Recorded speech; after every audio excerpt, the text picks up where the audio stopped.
It should be on. Good morning. Good morning. Good fun. We are ready. We have sound, we have pictures, we have everything. Thank you for coming. The League of Women Voters of Manhattan, Raleigh County, and the American Association of University Women invite you to this forum, Informed Voters, Fair Courts. We appreciate that you've chosen to come here on Valentine's Day. This is an important issue to Kansas at this time. As an organization, the League of Women Voters is nonpartisan. We do not support candidates or political parties. We do support governmental issues at the local, state, and national level.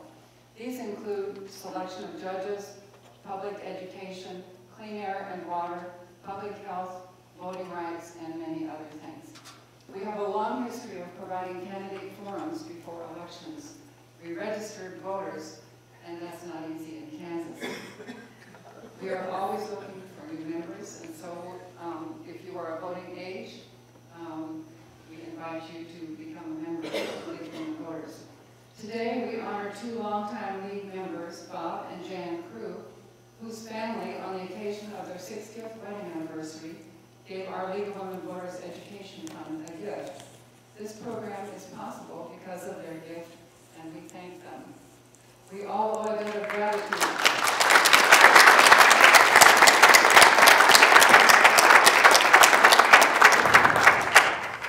We all owe a debt of gratitude to Jan and Bob for their lives of public service. They are role models for each of us. Just a little bit of history. Jan joined the League of Women Voters as a college freshman back in 1944. This was in Columbia, Missouri. She can't be that old. None of us are. Yes, there were more years where the Crews lived in St. Louis and that was Columbia, Missouri. They lived in St. Louis, where Jan and Bob were at Washington University, and then at Fayetteville, Arkansas, where they lived for 15 years. And Jan became president of that league. Finally, here in Manhattan, Jan soon became a league board member and later president. I remember serving on the board when Jan was president, and she was a wonderful administrator, and she had got us to do things that we really had no intention of doing. Her public service included both a term on the school board of USD 383 and also as an appointment to the selection committee for Kansas Judicial District 21, during which time Judges Stutzman, Wilson, and Hockhauser were named. She was vice chair of Kansas's AARP Legislative Committee, leading on many issues and giving testimony that was decisive in preventing utilities from destroying Kansas Citizens Utility Ratepayer Board by legislative zeroing out of its funds. Professionally, she served for 15 years as director of the Kansas Region's statewide educational network. Bob can't say when he first went on membership rolls, but in Jan's early years, he was always a cheerleader. Here in Manhattan, league work became a reality when he became a local board member and then a member of the Kansas board at the time the state league's position on mental health was created. Bob is also our grammarian. When we write letters to the editor, or if we write anything, Bob is the one who makes sure that we will be proud of it. He recently returned to the local board, is now in his 4th year as treasurer, and we really appreciate that. Jan isn't here today, but Bob, would you stand up, please?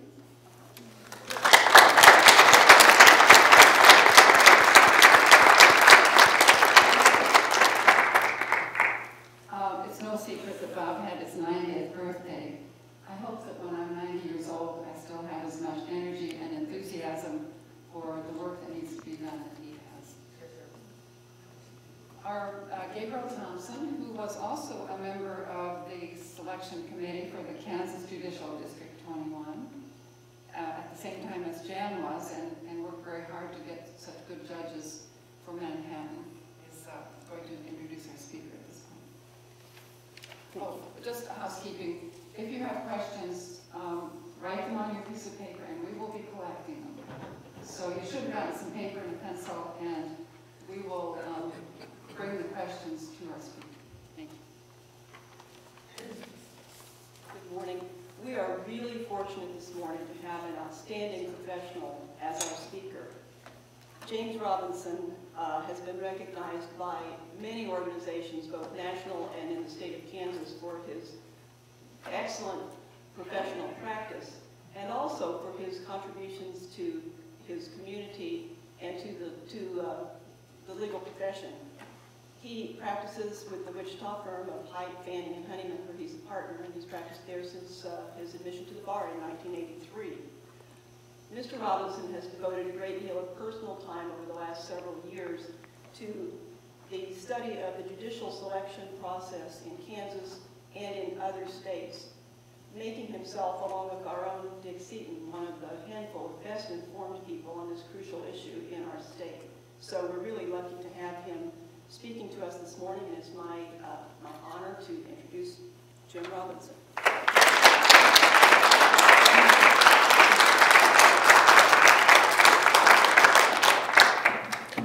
Thank you, Gabrielle, for that nice introduction. Am I on the sound system? Yes. Okay. Interesting that it's Valentine's Day, because on Valentine's Day we unwrap gifts. And today we're going to be unwrapping a gift. And that gift is the gift of fair and free courts in this country as well as in this state. Oliver was a welder. He was a welder on the Santa Fe Railroad in Topeka. He was also an assistant pastor at his church, but first and foremost, he was a parent. He was a father. Father of an 8-year-old Linda.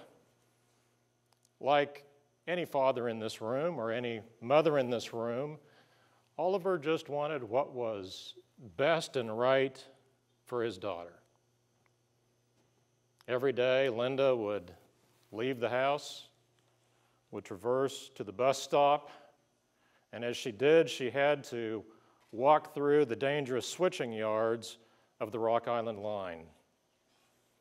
When she got to the bus stop, she was bused across town to the Monroe Elementary School, about a mile away. Oftentimes the bus was late. She waited in the heat, the cold, the rain, the snow. And her father, who just wanted what was right for her, in 1951 went to the Sumner Elementary School. For you see, this is a better school than what she attended. And it was just blocks down the street from her home. But she was denied admittance solely because of the color of her skin.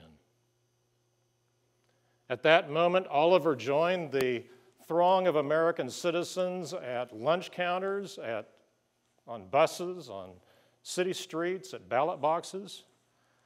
And they are all striving for the same thing. They were striving to achieve the promise of this country's founding. Little did he know when he embarked on that journey that he would then be traveling a well-worn path through the federal courts and ultimately to the United States Supreme Court. We are celebrating the 60th anniversary of the United States Supreme Court's decision in Brown versus the Topeka Board of Education. On its face, that decision is a story about the end of the separate but equal doctrine in public schools, but at its heart, it's really much more. It's a story about American citizens without political power who were able to use fair and free courts to begin attaining the promise of our democracy, which is simply equality under the law. It is altogether fitting that on this Valentine's Day, when we're opening packages from our loved ones, that we also acknowledge the role that fair and free courts have played in our democracy. Now, let me be clear before I lead you astray about one point, and that is that the courts in our state are fair and free. The courts don't pick the issues, they don't pick the cases, they don't frame the issues, They don't advocate for either of the litigants. Rather, they decide cases uninhibited by partisan politics and undisturbed by the clamor of the public. But I'm here today because increasingly across this nation, and even in this state, attacks are leveled at our courts for pure political gain. These attacks seek to ignore the unique role that judges play in our democracy. What they do is they blur the distinction between the role of being a judge and the role of being a legislature. According to the attacks, the judge is simply a legislator in a black robe who is accountable to no one. During our time today, I would like to address a matter of civics, and that is the role of fair and free courts in our democracy. And then I'll talk some about the selection and retention of Kansas Supreme Court justices in Kansas, and end with the discussion of how unfair attacks on our courts actually threaten fair and free courts. What I'm going to say is not new. It's been said before, but it needs saying again, because the message is too easily forgotten. The role of the judiciary is, of course, unique among the three branches, the political branches, the governor, the legislature. They follow the will of the people. They're accountable to public opinion. But our founders rightly insulated courts from public opinion. They constructed a system of justice based on the rule of law. Now, let me explain that for a minute. Rule of law has a very specific meaning, and it refers to a process. It is a process of governing by laws that are applied uniformly and fairly. For you see, when the same rules are applied in the same manner to everyone, then all citizens' rights are protected. You don't have to have power. You don't have to have influence. You don't have to be popular. Yet your rights are protected as applied by the courts. Our founders believed that there were some basic rights and privileges that were so important that they removed them from the grasp of voters. They took them out of the hands of elected officials, and they fixed them in the Constitution. They fixed them as legal principles, those principles to be applied only by the courts. Then our founders made the courts the guardians of the rights for the minorities, for those without political power, for individuals. They became, in essence, the guardians of our liberty.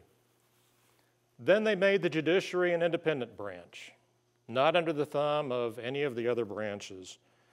One of the founders, Alexander Hamilton, in a paper that he wrote called Federalist Paper number 78, it was really just an argument to New York to try to convince New York to adopt the Constitution. In it, Hamilton argued that an autonomous judiciary is one of the most valuable of the modern improvements to the practice of government, an excellent barrier to the encroachments and oppressions of representative body. He explained that there is no liberty if the power of judging be not separated from the legislative and executive powers.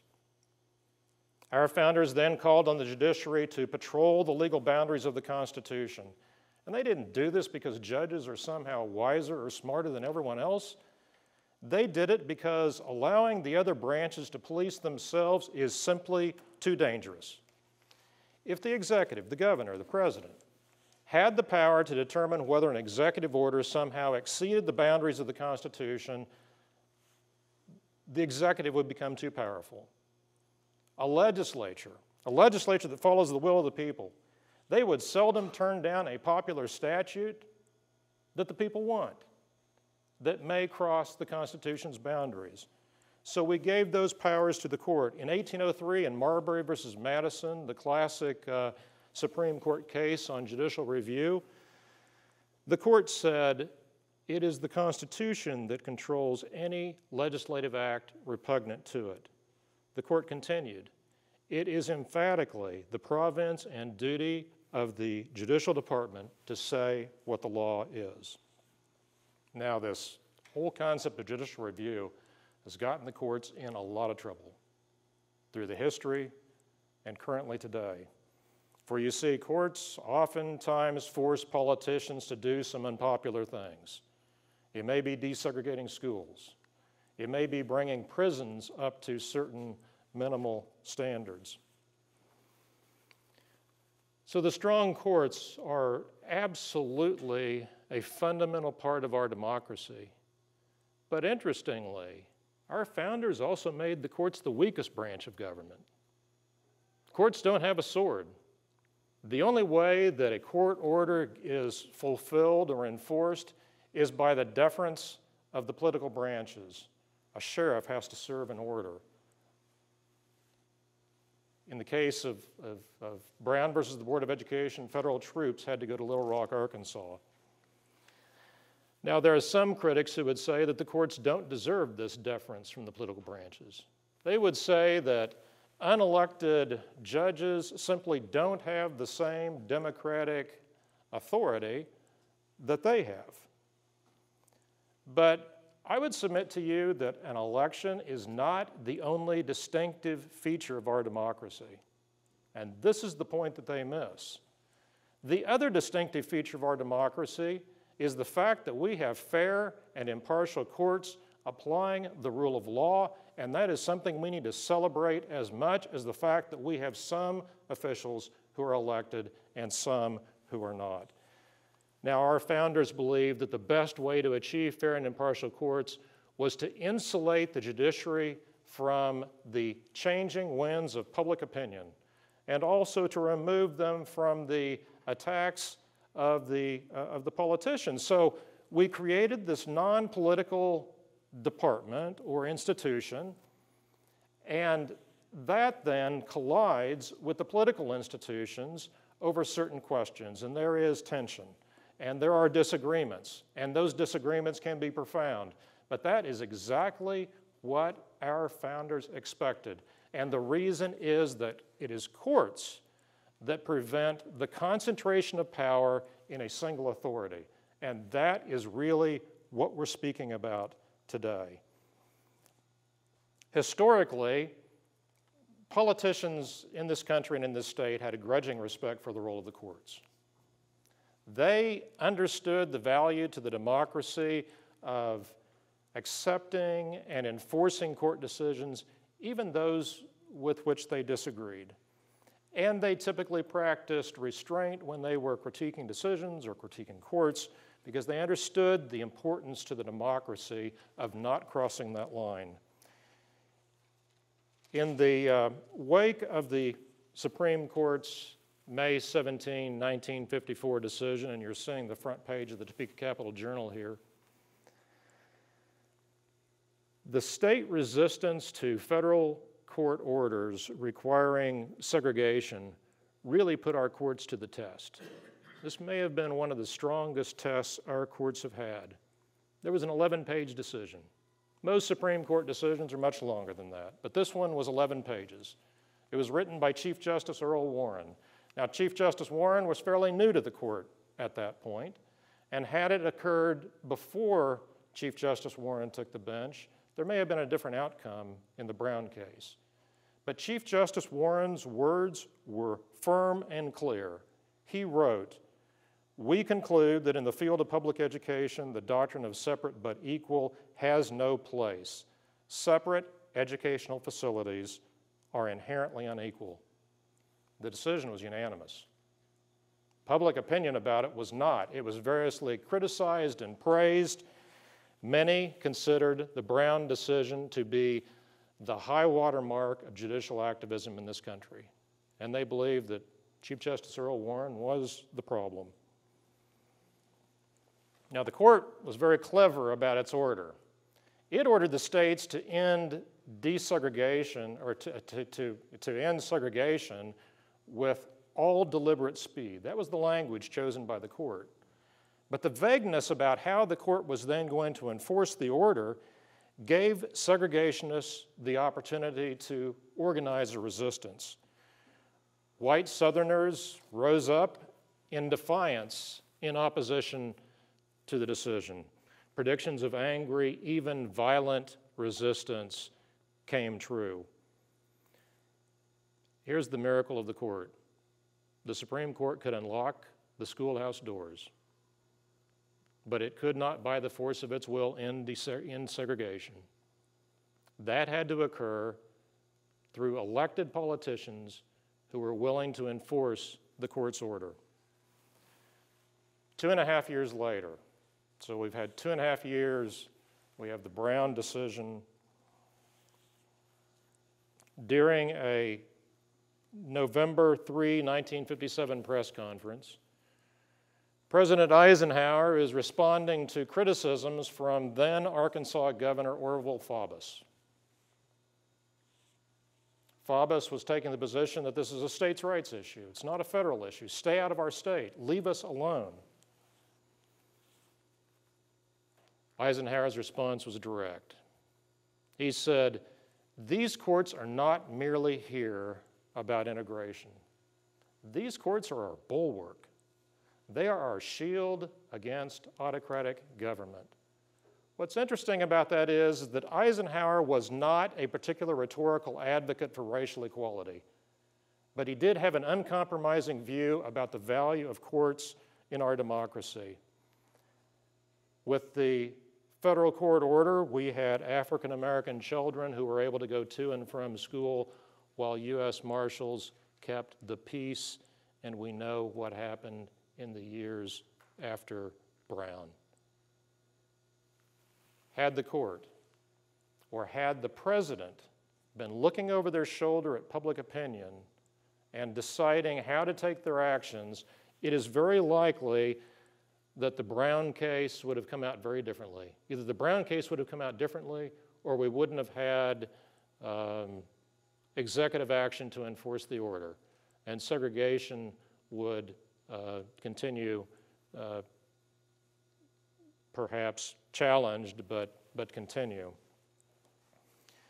So to the critics of the courts, to our current critics in this state who are saying that judges should be accountable to the people. Think about Brown.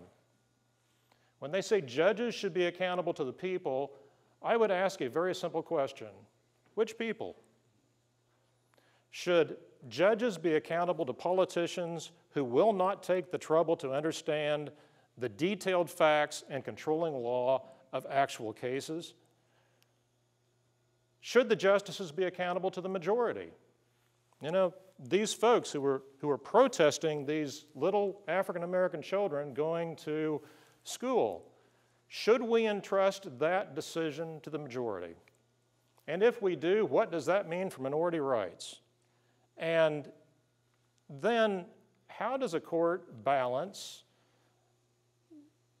the importance of public sentiment against the awesome responsibility to uphold the rule of law and the Constitution? I would submit to you that when courts or justices start thinking about what the public wants, then we are no longer a government based on the rule of law. Let's now shift gears. Let's talk about how we pick judges for the Kansas Supreme Court and the Kansas Court of Appeals, and I'll link up this section with that. First, there's an important point. The Kansas Supreme Court is a constitutional court. In order to change the method of selecting Supreme Court justices, there has to be a 2/3 vote in the House, a 2/3 vote in the Senate, a signature by the governor, and then it's put to a vote of the people, and majority then rules. Our present Court of Appeals, and I say present Court of Appeals because we had one in the late 1800s, but our present Court of Appeals is not mentioned in the Kansas Constitution. It was created by statute in 1977. It's an intermediate court. Now, to change the selection for the Court of Appeals is very different. Since it's only a statute, all that's required is a majority vote in the House, majority vote in the Senate, and then signature by the governor.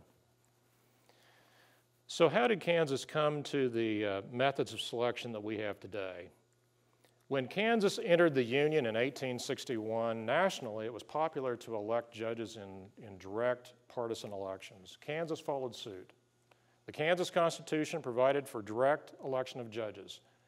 We had that until 1913, when the voters decided to go with a nonpartisan method for electing judges.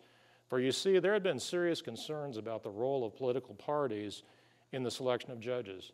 But just 2 years later, the voters changed their mind, and they went back to a partisan system of selection.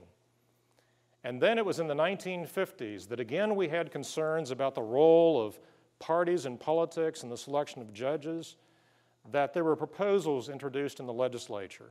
And those proposals called for something that's called a nominating commission, something that we refer to as merit selection of judges. But those proposals failed in committee. Really, it was not until what we fondly refer to in Kansas as the triple play of 1956 that all of this changed. For you see, Governor Fred Hall, the man on the left, had lost to Warren Shaw in the 1956 Republican primary. In the general election, Shaw was defeated by Democrat George Docking. Governor Hall's good friend was Chief Justice of the Supreme Court William Smith. William Smith was seriously ill. He was considering retirement. But Smith was concerned that if he waited until George Docking took office, that Docking would appoint a Democrat as Chief Justice of the Kansas Supreme Court. So he and Fred Hall cooked up a scheme.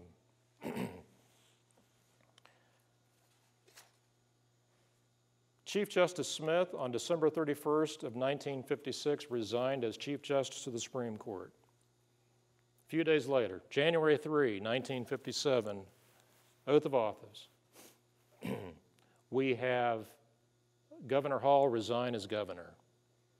Their lieutenant governor, John McEwish, he's an interesting character in all of this because at the time, he's recovering from pneumonia in a hospital in Newton, Kansas. He is convalescing in a hospital bed. Highway Patrol goes down to Newton. They collect him, they drive him up to Topeka, they swear him in as the governor. He has control of the office for 11 days. During that 11 days, his only official act was to appoint Fred Hall Chief Justice of the Kansas Supreme Court. This is the triple play. This is what has created the system that we, for the most part, have today. For you see, the voters were so outraged by this. In an overwhelming majority, they rejected partisan election of justices in Kansas. And they took away the power from the governor to fill interim or open seats on the Supreme Court. What the voters did was they then placed in the Kansas Constitution what we call the Supreme Court Nominating Commission. Now, the Nominating Commission has 9 members. It's nonpartisan. It's all volunteer.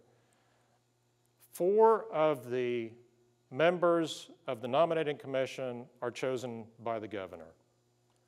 4 of the members are elected by attorneys in each of the congressional districts. The chairperson of the commission is an attorney elected by attorneys in statewide elections. Now, the work of the commission is familiar to anyone who has made a difficult hiring decision. They develop an extensive application. The applicant fills it out. They then look at the resumes. They look at references. They interview the candidates. And it's a transparent process. The public, the press, can see these interviews. They then vet the references. And the commission then takes the 3 most qualified and recommend them to the governor, and the governor must choose one from the list. Often this process is referred to as merit selection. Our critics suggest that's a pejorative term.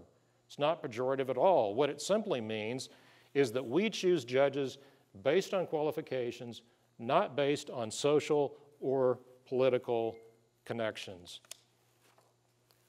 There is another feature of the merit process, and it came in at the same time as the nominating commission, and that is the retention election. In the retention election, the people are simply given a yes-no vote as to whether a judge should continue for another term. Justices of the Supreme Court stand for retention every 6 years, for the Court of Appeals every 4 years. In 2012, we had 2 justices up for retention, and I think we had 7 Court of Appeals judges who were on the ballot as well. Now, the original purpose of the retention election served a purpose which would have been fundamental to our founders, and that was to remove partisan politics from the retention election process. Retention elections had a very simple purpose. We were to evaluate judges based on their performance. 2 questions. Is the judge competent? Has the judge committed a serious ethical indiscretion? If neither of those questions are true, then the judge typically would be retained. And so historically, retention elections lacked all the bruising characteristics of partisan politics, of political tactics, of the politicization that comes when there is someone contesting the race, because these are uncontested races. But despite all of these good purposes, today, in the increasingly polarized political atmosphere in Topeka, we have some politicians and some special interest groups who believe the value proposition of changing the makeup of the Court of Appeals is simply, or the Supreme Court is simply too good to pass up. And so ever since 2005, on almost an annual basis, there have been resolutions that have been introduced in the legislature to change how we select our judges. Typically, they insert a federal model.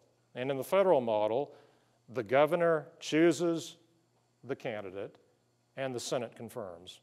And on occasion, they've asked the legislature to reconsider direct election of judges. But so far, the proponents of these measures have never been able to attain the 2/3 vote required in both the House and the Senate in order to change our Constitution. It was close in 2013. In 2013, the Kansas Senate approved a federal model resolution. That, however, stalled in the House because they simply couldn't achieve a constitutional majority. And so when that happened, they switched to Plan B. Plan B was, Court of Appeals is a statutory court. Let's change it. So they went in, they had majority votes in the House and the Senate, and they changed the Court of Appeals so that they are selected by the federal model. We now have this hybrid system, unlike any other state in the country.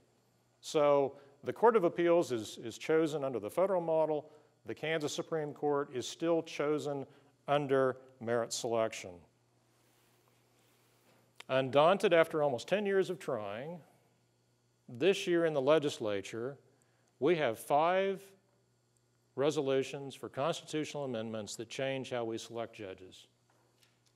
One of those resolutions would allow for the popular recall of a judge. So if you don't like a judge, you just, go by referendum, get enough signatures, put them on a ballot, and try to vote them out of the office. That's one concept.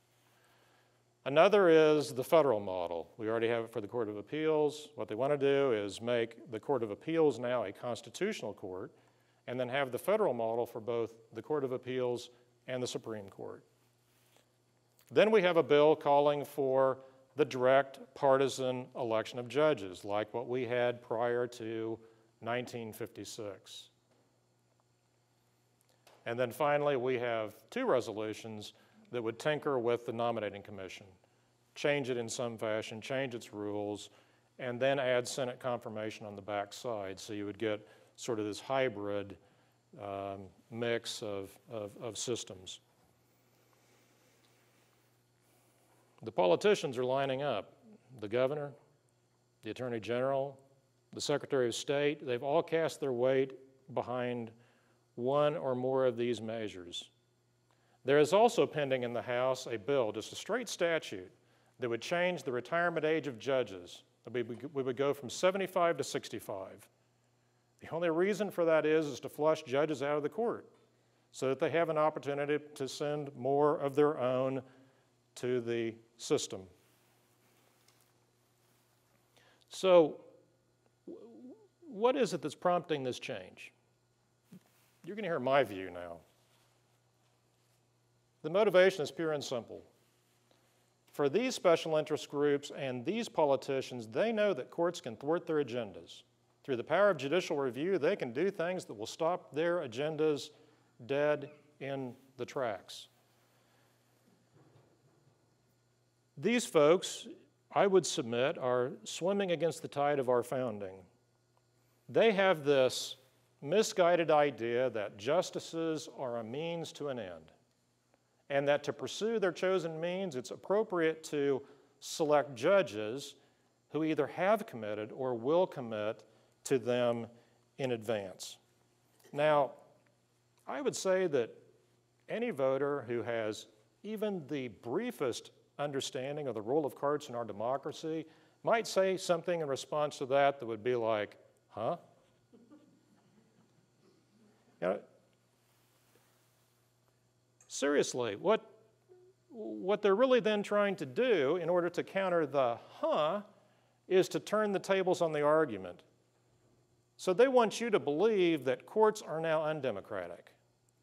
They want you to believe that courts have now ventured far beyond the role that was envisioned by our founders. That courts are simply politicians in black robes who are making, not applying the law. So we have appeals courts that have issued thousands of opinions. There have been something like 12,000 opinions issued since 2005 when we first started all of this challenge. These folks focus on a couple of decisions. And those decisions involve judicial review, where the court has looked at a legislative act and found that it had a problem of one kind or another. And they then look at the result in the case.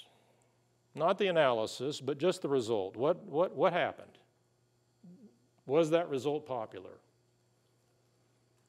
And then they criticize the court, they criticize the decision without ever explaining to you or anyone else why the decision was legally wrong. We know that there are occasions in our democracy when courts are required to take positions that are unpopular but legally sound. But these folks don't bother to explain why the decisions are legally wrong. What they do is they then highlight the result. They put it up on posters, they put it in ads. And these ads essentially accuse, again, judges of being legislators in black robes. They charge the court as being undemocratic, that we're pursuing undemocratic ends. And they say the solution to that is that when we pick judges, it should be either in direct elections, so that they're accountable to the people, or if not direct elections, they should be accountable to people who have been elected, like the legislators or the governor. But when they do this, they ignore the fact that what legislators do is really very, very different than what judges do. You know, legislators, they pick their issues. They frame the issue they want. They champion it. Well, courts don't choose the cases that are filed. They get filed by ordinary people like you and me who have a complaint, and they take their complaint to the court, and the judge is simply there to decide it. The judge doesn't frame the issue. It's the litigants who do that. The litigants present their case to the court and ask the court to decide it. In the end, they accuse the courts of simply being out of step with democracy. But legislators, they have the luxury of dealing with abstract issues, these big issues of public policy. But our courts, they're dealing with concrete cases. These cases have specific facts. They have controlling law.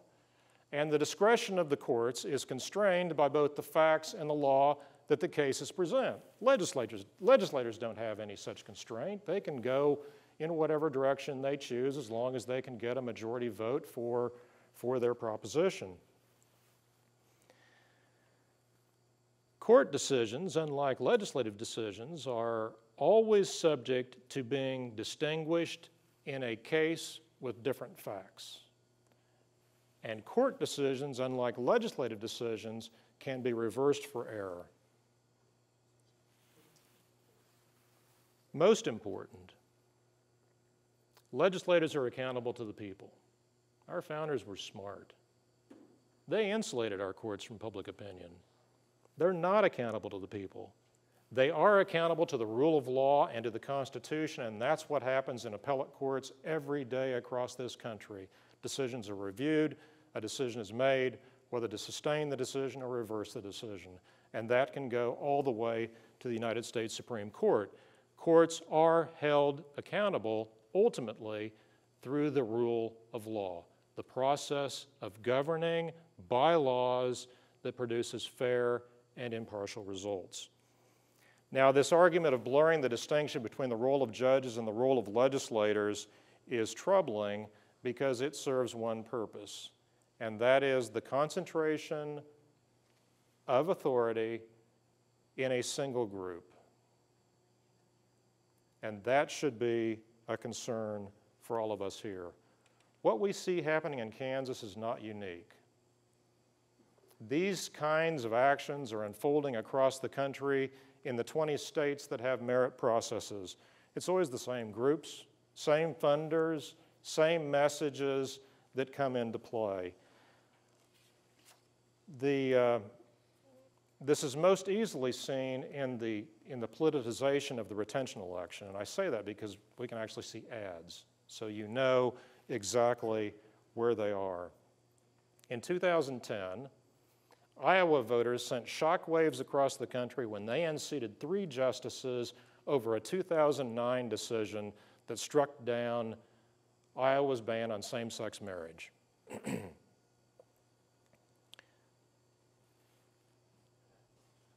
The attacks were political and strident. They featured mass mail advertising, heavy television advertising, and the message was always the same.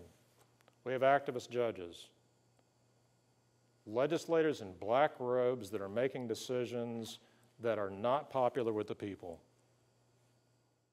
Activist judges on Iowa's Supreme Court have become political, ignoring the will of voters and imposing same-sex marriage on Iowa. Liberal, out-of-control judges ignoring our traditional values and legislating from the bench, imposing their own values on Iowa. If they can usurp the will of voters and redefine marriage, what will they do to other long-established Iowa traditions and rights? 3 of these judges are now on the November ballot. Send them a message. Vote no on retention of Supreme Court justices. This type of ad playing to values that are sacred to politically conservative voters is emerging as a very powerful tool in these retention elections. Exit polling during this particular election showed that 57% of Iowa voters opposed same-sex marriage. One of the leaders of the ouster campaign called the vote which unseated 3 justices a strong message for freedom to the Iowa Supreme Court and to the entire nation that activist judges who seek to write their own law will no longer be tolerated. Interesting, 2 years later, 2012, there's another justice from the Iowa Supreme Court who was also a member of that unanimous decision who again came up for retention. His name was David Wiggins. The same attacks, same ads were run against David Wiggins. In fact, Louisiana Governor Bobby Jindal, Senator Rick Santorum, the winner of the Iowa presidential caucuses, went on a 17-city tour through Iowa, campaigned hard, heavy, heavy spending. But here is why we insulate courts from shifts in public opinion.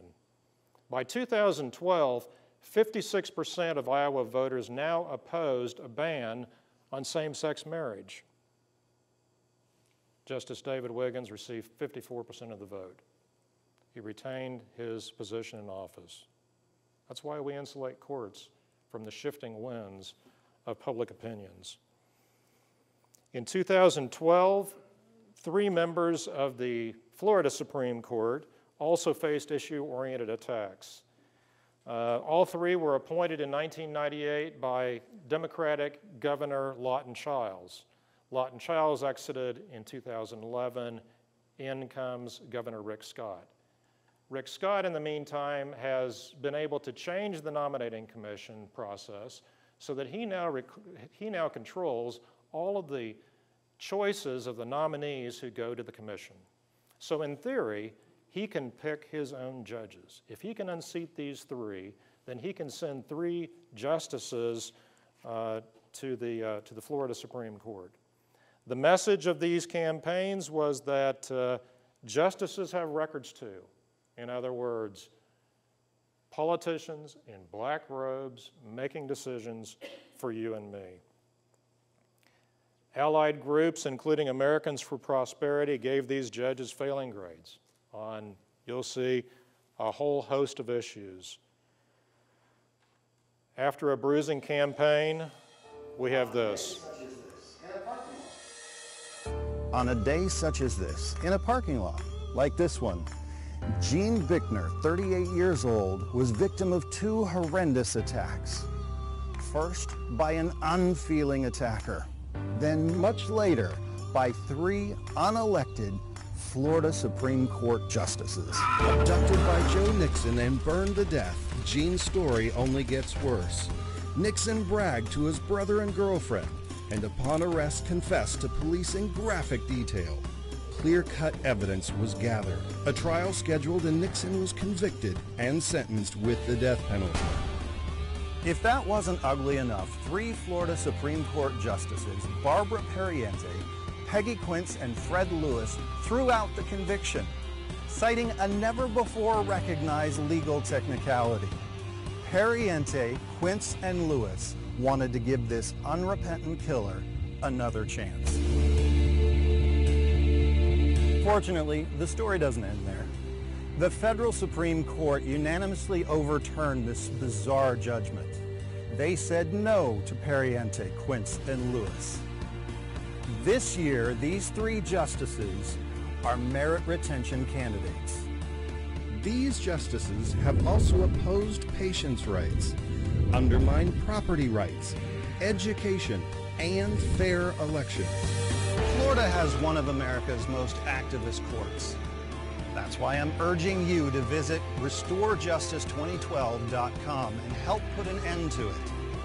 Call Justices Pariente, Quince, and Lewis and tell them to stop judicial activism.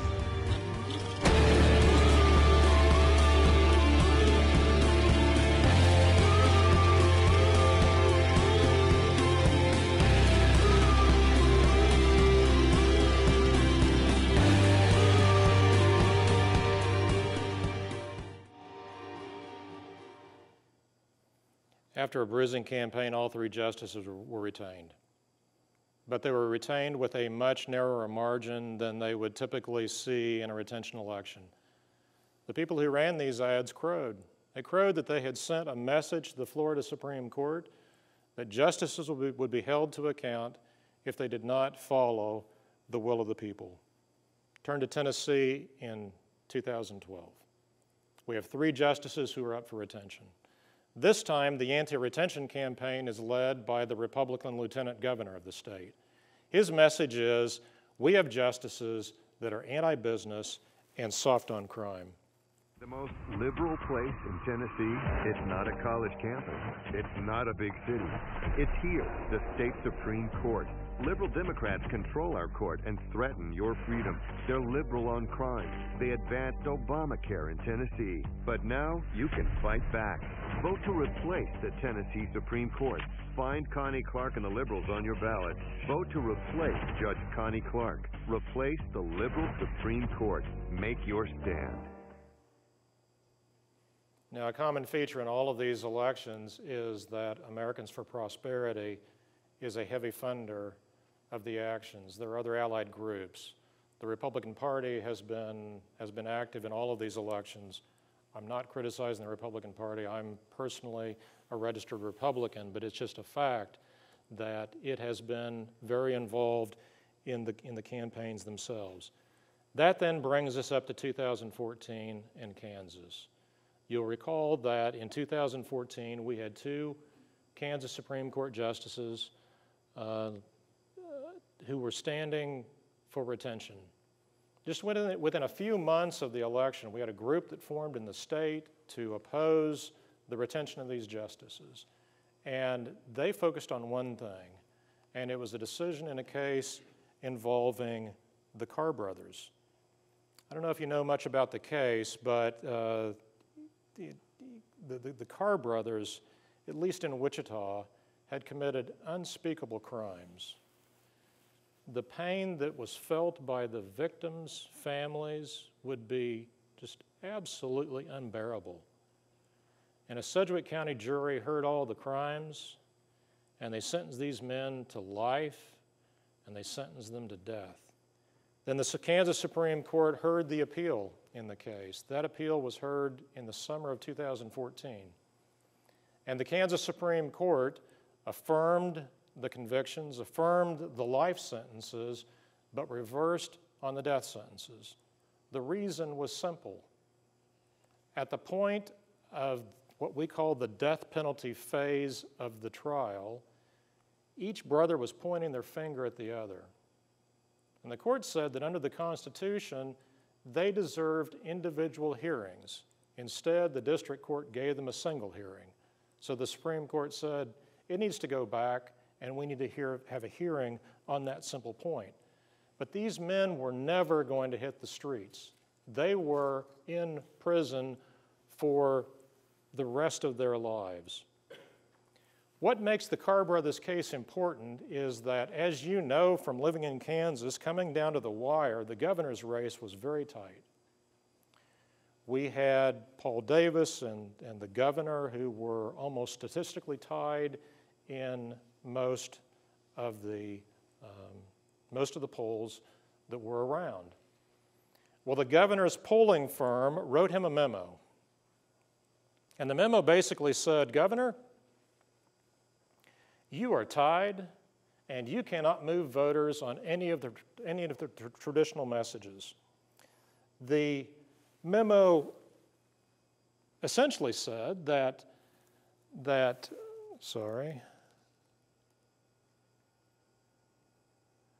memo said that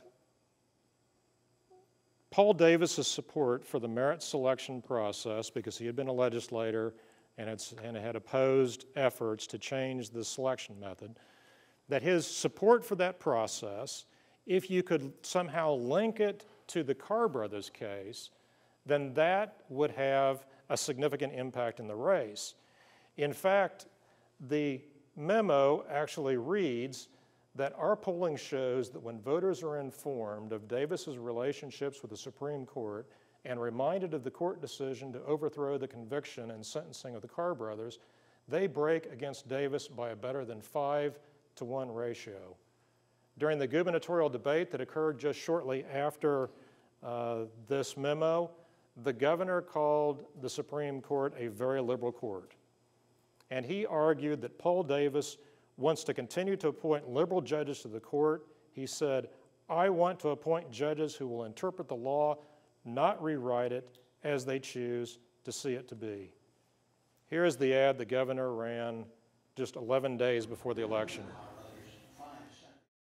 Remember the Carr brothers' 5 savage murders, caught, prosecuted, death row. Then liberal judges in Topeka changed that, and Paul Davis stands with these liberal judges who let the Carr brothers off the hook. Davis supported and defended these judges. One judge even held a Paul Davis fundraiser. Governors appoint these judges. Paul Davis, liberal defense lawyer favoring liberal judges, or Sam Brownback, who appoints tough judges. Brownback, because it matters a lot. Now, implicitly, if you take all of these ads and roll them together, go from Iowa to Florida to Tennessee to Kansas, The message is always the same. It's this misguided notion that judges are a means to an end, and it is proper, in pursuit of your chosen ends, to select judges who either will commit to you in advance or will likely commit to you in advance. Now, these particular ads are troubling because what they really do is they undermine the public's confidence in fair and impartial courts. Look at the ads. They clearly suggest that courts are not fair and impartial. Now, I'm not here to tell you there's a tipping point. I can't tell you when it would occur or where it would occur, but I can tell you this. Attacking our judges and our courts exacts a high price. There are only two things that secure the role of courts in our democracy. One is the rule of law, and the other is the confidence of the public. Now, the public respects the rule of law, and they accept decisions, even those they disagree with,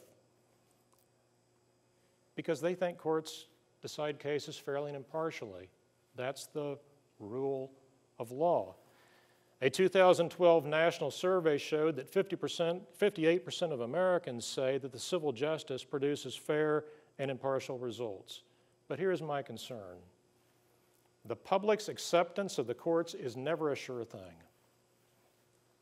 The public has limited familiarity with the Constitution, don't know much about the rule of law, really don't understand judicial reasoning, won't be able to struggle with the nuances of court decisions or understand why a court came out the way it did. The public's perception of courts and court decisions is easily influenced by either special interest or politicians who are out there attacking the decision or attacking the court. Elections of judges, whether it's a retention election or even an election to decide whether we change the method of selecting our judges, those elections are low-information campaigns. Repeated negative attacks that appear, as you saw in many of these ads, may be the only source of information that the public has about a particular judge. Research shows that these kind of ads are a significant mobilizing force in getting people out to vote and to vote the way we want them to. Last-minute attacks, like what we saw in the Carr brothers case 11 days before the election, are very difficult because there really is no opportunity to respond. In this state, typically when judges stand for retention, they would receive about 2/3 of the vote. But in this last election, in 2014, the judges received only 54% of the vote. If you look at Sedgwick County, where the Carr brothers crimes occurred and where the media buys were the heaviest, one justice received 45%, the other justice received 46%.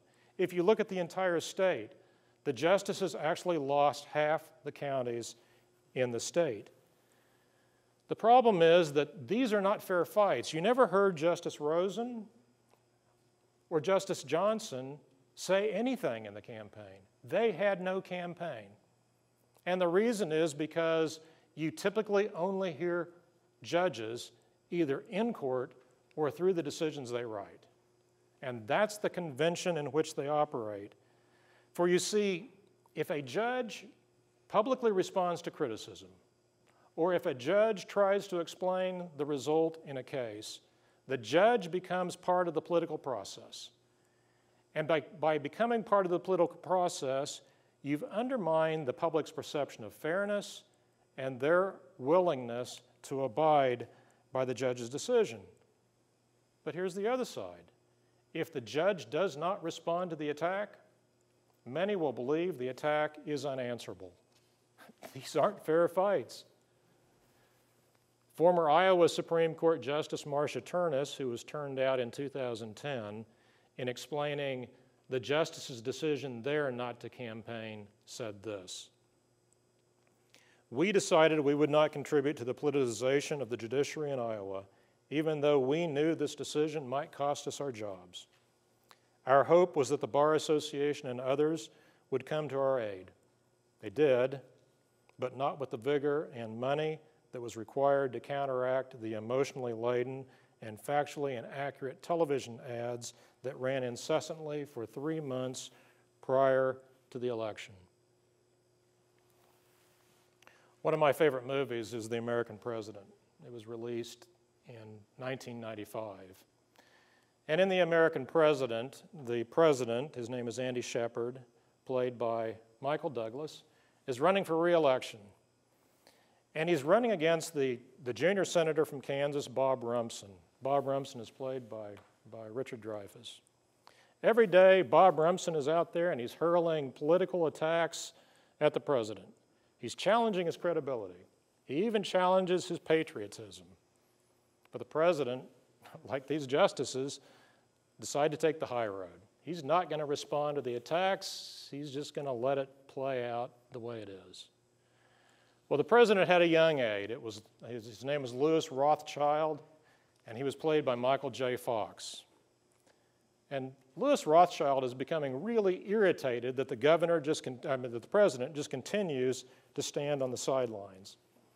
He has a heated exchange with the president, and he says, "People want leadership, Mr. President. They want leadership so bad they will listen to the first person who steps to the microphone. They want leadership. They are so thirsty for it, they will crawl through the desert till they reach a mirage, and when they find there's no water, they will drink the sand." And President Shepard replied, "Louis, we've had beloved presidents who couldn't find a coherent sentence with 2 hands and a flashlight. The people don't drink the sand because they're thirsty. They drink the sand because they just don't know the difference." Justice Stephen Breyer said, "A public that does not understand the judiciary, its role in protecting the Constitution, and the related need for judicial independence may act in ways that will weaken the institution." In an era when we here in this state have politicians and special interest groups who are stepping up to the microphone and accusing our courts of being out of step with the March of Kansans, I submit there's good cause for concern about the quality of civics education in this state. That's why I'm here. That's why we need all voices to go out in the state, talk to your friends, your peers, your children about the role of fair and free courts in our democracy, so that when we have these elections, when we have a retention election, when we have a decision that goes to the ballot as to whether we should change how we select our judges, that you're able to put it in context and explain why we need courts that apply the law fairly and impartially. There are a number of resources out there that you could use. Former Justice Sandra Day O'Connor has a program called iCivics, which is a very good program for use in the public schools. The National Association of Women Judges, something that I'm actually connected with, they have a project called the Informed Voter Project, and it is a national education campaign. There's a website. On the website, there is a host of materials. There are PowerPoints, testimonials, talking points. The materials are simply there, free for the asking. There is also an Emmy Award-winning film. Interestingly, I was sort of on the ground floor of the production of this film, and the text was written by the writer and producer of Boston Legal and a couple of other major programs. He's actually a lawyer in Los Angeles, California. The program was produced by the Discovery Channel by virtue of a grant that we received from the Florida Bar Association. And the program this last year won a national Emmy. Life isn't always fair. But all of us want to be treated with fairness. It seems we were born that way. Before we can read or write, we know what fair feels like.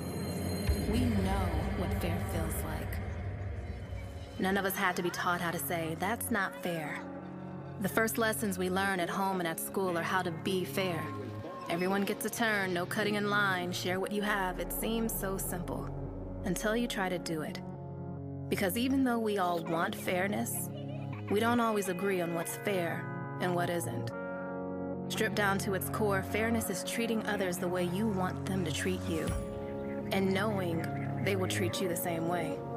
It's playing by the rules, even when you don't win, because the same rules apply to everyone. Life may not be fair, but the rules we live by must be.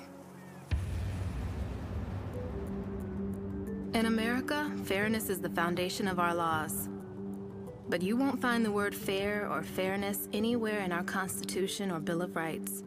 And there's a very good reason why you won't. Our founding fathers and mothers were smart.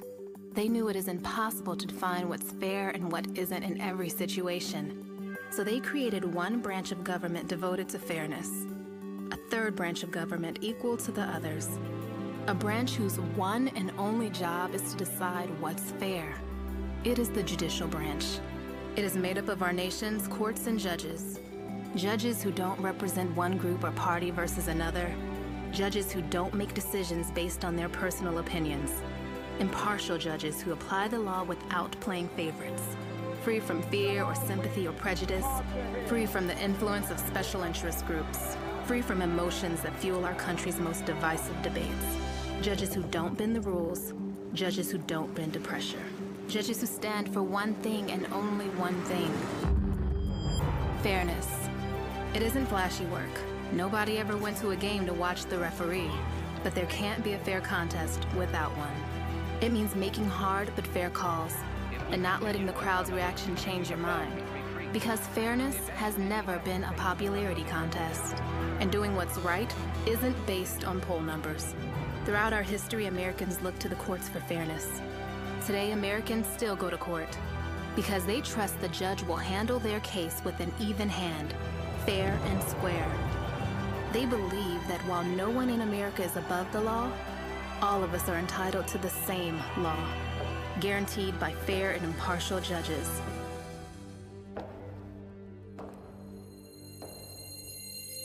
In this country, our courts are the great levelers. In our courts, all men are created equal. I'm no idealist to believe firmly in the integrity of our courts. That is no ideal to me. That is a living, working reality. Harper Lee's words from To Kill a Mockingbird, spoken by Atticus Finch, are true. I have seen that reality.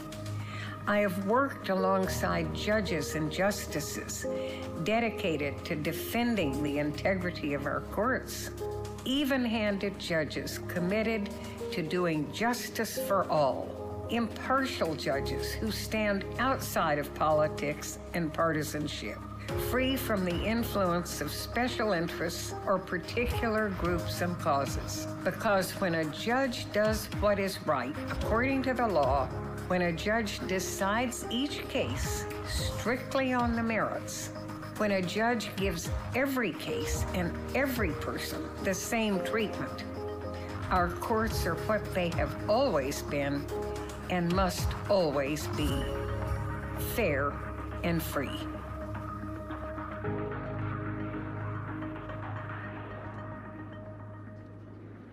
America's courts are fair. Help keep them that way with an informed vote. So what does all this really mean?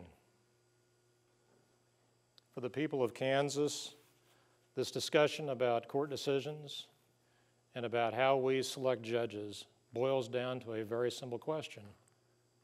What kind of courts do Kansans want? Do we want courts that decide cases based on popular opinion or based on intimidation by politicians? Or do we want courts that are based on the rule of law? Impartial but fair rulings that apply equally to everyone. I submit that we should opt for the choice that our founders made. It's that same choice that allowed the U.S. Supreme Court 60 years ago to decide the Brown decision. In that case, judicial power ultimately prevailed over both executive and legislative power, and even though at the time that court was criticized as being as an activist court, in retrospect, we would say the court got it right. That is exactly where we stand today. If we do not have a government based on the rule of law, then the promise of our founding is a hollow, empty promise, especially for individuals and minorities and persons without power, those who do not have a voice, those who cannot organize, those who will not go to the ballot box. Those are the people that are left out, and those are the people that the courts ultimately protect.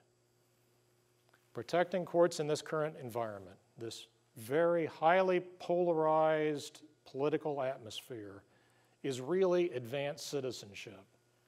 We need people who will go out and talk about the value of fair and impartial courts to our democracy. And then when court decisions are challenged, we need people who will talk about it, to explain the result in the case, to explain that it was required by the rule of law or required by the Constitution. If we do not do this, the question becomes who will? Who will take up the cause of the courts? We must rekindle for the public, for our children, our children's children. You saw the images in the film of the next generation. Sometimes that sounds a little trite, but in this case it's true. We're talking about the future of our courts in this state. We've had this merit selection system now for 60 years. We're about to make a change potentially that could affect our courts for the next 60 years. I would submit that our courts must be what they've always been and must always be: fair and free. Thank you.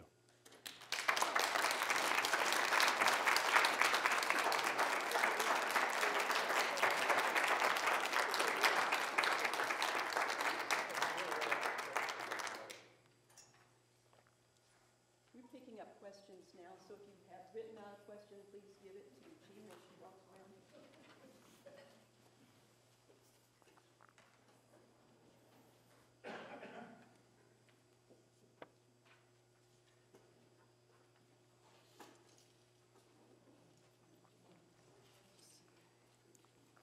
All right, I have a question, and the question was quoting from me where I said the governor must select from 3 nominees, and the question is, how is it so that Governor Brownback rejected the first list of 3 and asked for another from which he appointed his former counsel, Caleb Stegall?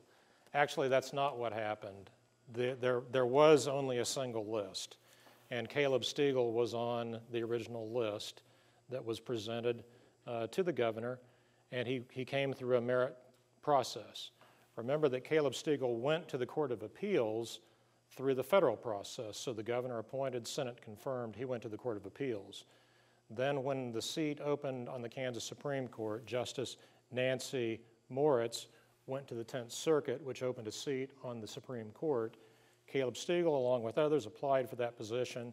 He went through the rigorous merit process. He was interviewed, he was vetted, and ultimately he was one of 3 names that was sent to the governor, and the governor chose his name. He's now a justice of the Supreme Court.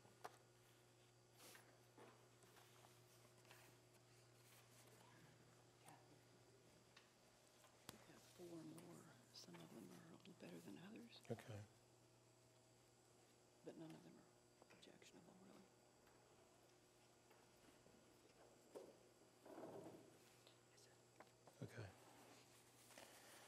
Okay. In your opinion, how much of our problems stem from homeschooling, which is not regulated, no assimilation, no civics education, and religious influences? Real, I don't think you can lay the blame at any of those things. I think you can lay the blame on us. You know, unless we step forward and we carry forward these democratic ideas and instill them in the next generation, then we shouldn't be blaming anyone else for those problems. You know, hopefully through every method of schooling, whether it's homeschooling or public schooling or private schooling, they're all instilling these messages, but it starts at home. It starts with us. It starts with you and me. In the brief time that the present State House administration has been in office, have they, in their deeds and words, appeared worthy of the public trust in their present proposal for change in the judicial selection process, or is this proposal for political gain? Well, I think you heard me say that I believe the motivation is pure and simple. Courts can thwart the agendas of both special interests and politicians. Governor Brownback, during the gubernatorial debate, clearly said that he wanted to send justices to the court who essentially vote the way he thinks they should vote.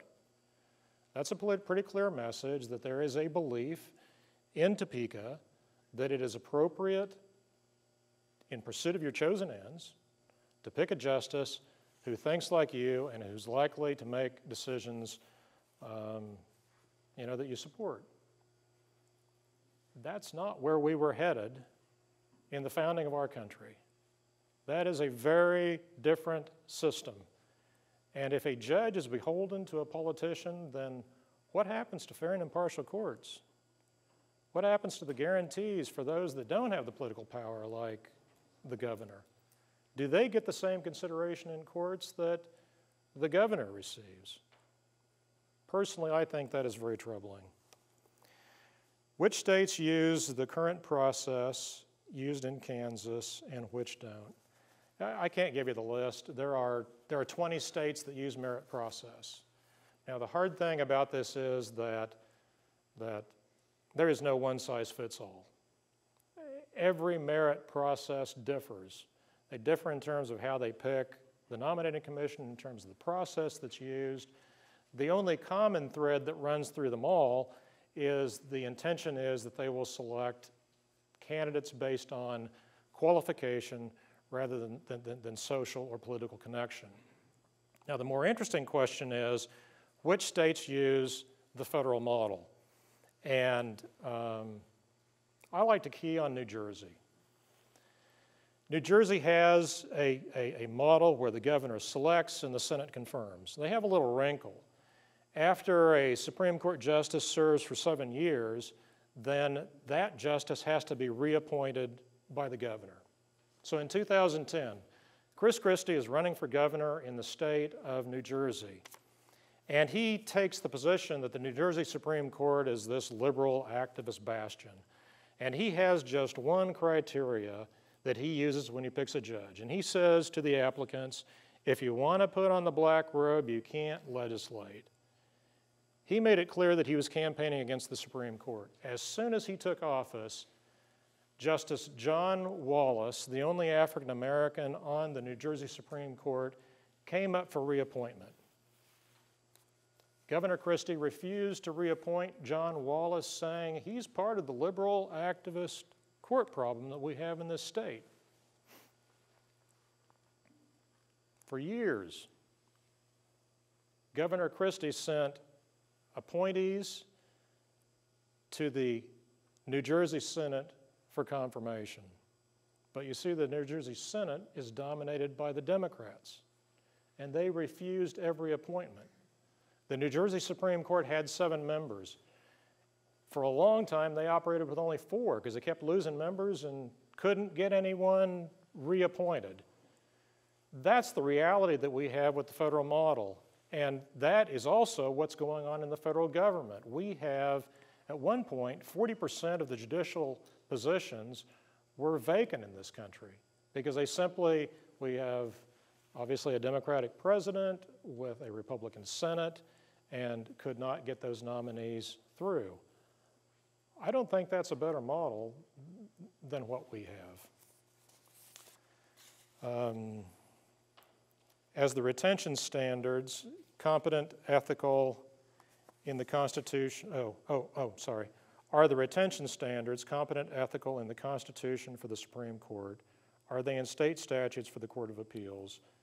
Appellate judges are not lifetime appointments. Will the non-retention of a judge really harm the process? So on the first question, no, the retention standards are not in the Kansas Constitution. By state statute, we have the criteria for what we expect of judges.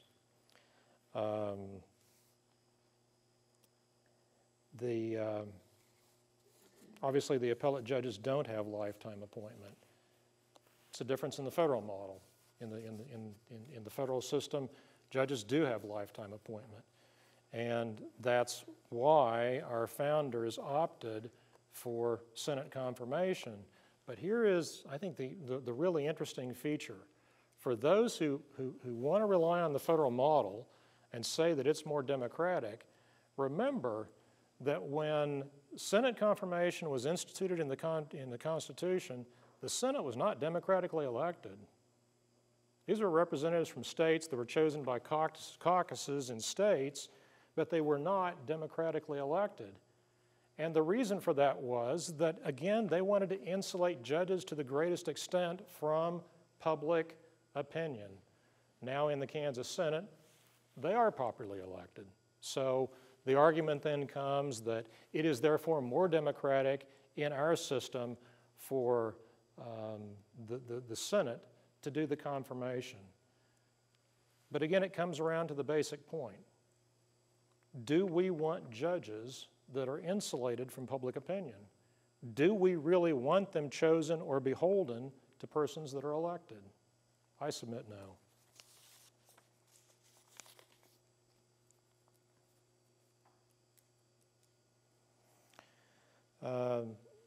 The rule of law is frequently cited by critics of our court system.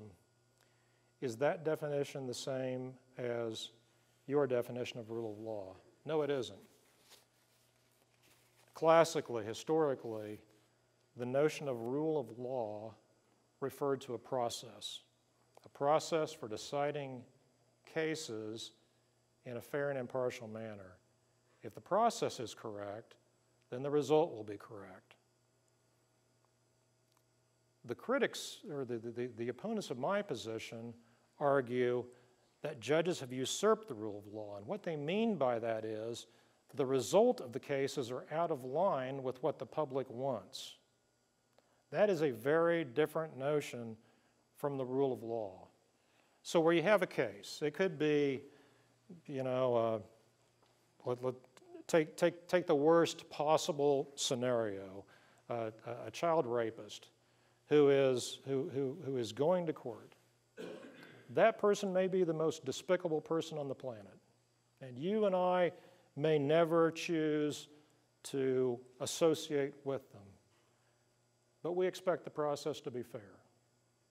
We expect the same rules to be applied to them that would apply to you. And if the process is fair and impartial, then the system works. The result may be ridiculous. It may be that the jury let the person off, and the child rapist is now out in the community, and that may cause great consternation. But we have adhered to the rule of law. The process was there. The result may be something that you don't like. In your opinion, how much of our problems stem from, I'm sorry, I think I've already read that one.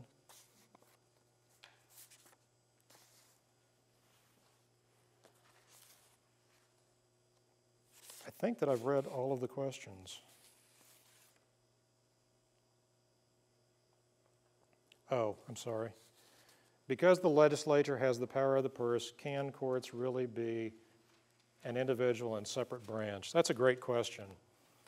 We are currently battling a situation where courts are inherently and incessantly underfunded. This is an interesting feature that courts don't talk too much about. But it's written into the Kansas Constitution that the courts shall submit a budget and the executive shall accept that budget. That doesn't happen. And our courts have basically rolled over and allowed the executive to make decisions about what happens on court funding. But court funding puts our courts in peril because funding, like political intimidation, can be used to try to keep the courts in line. So in the wake of the first Montoy case, Montoy was the school finance case that was decided in 2004 and 2005. And you remember that in that case, the Kansas Supreme Court found that schools were constitutionally underfunded.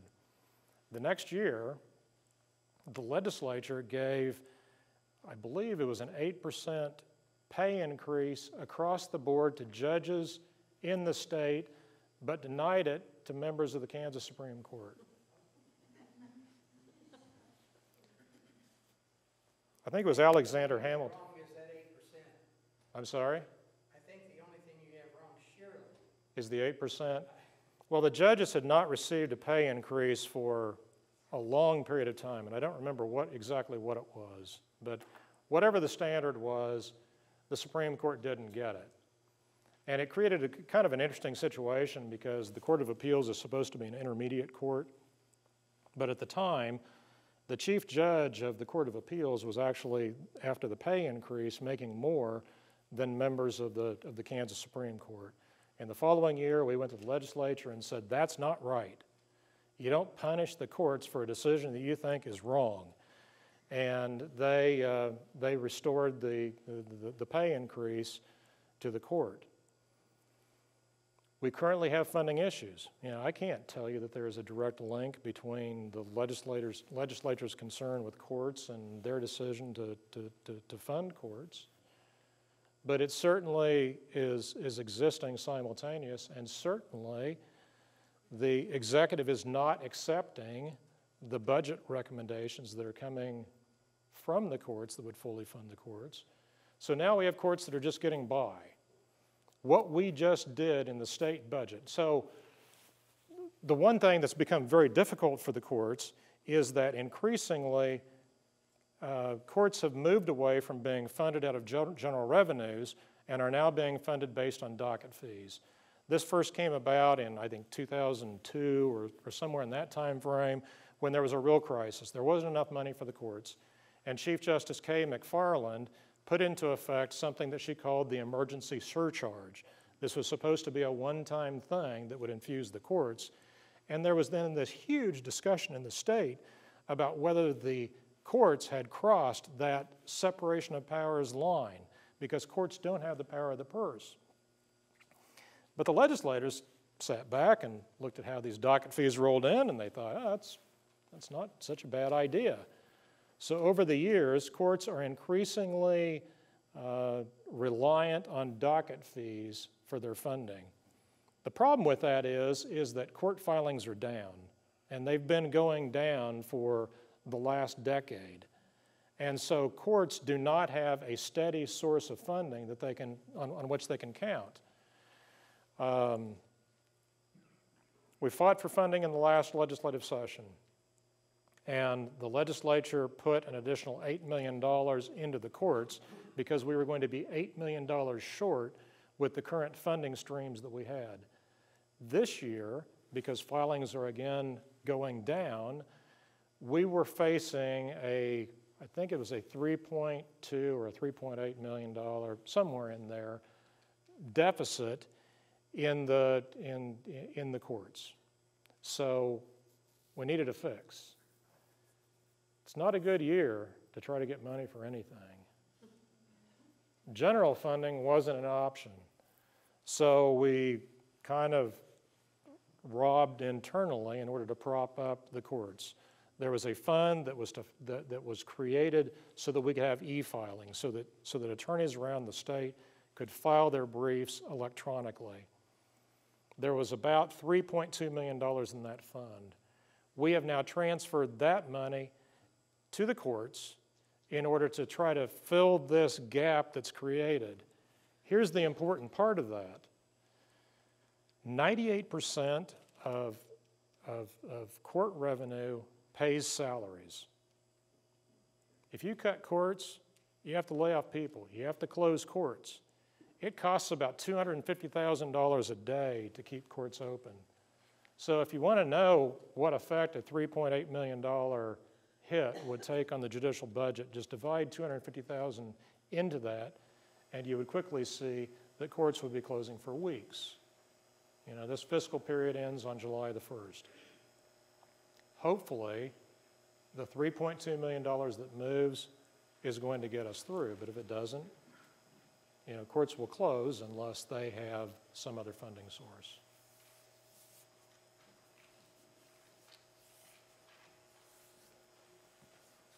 Would you join me in saying thank you for Thank you. Thank you.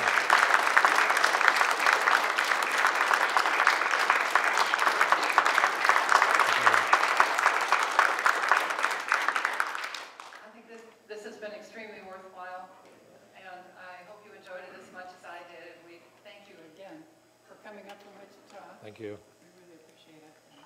We have a lot of activist people here today. All right, go forth.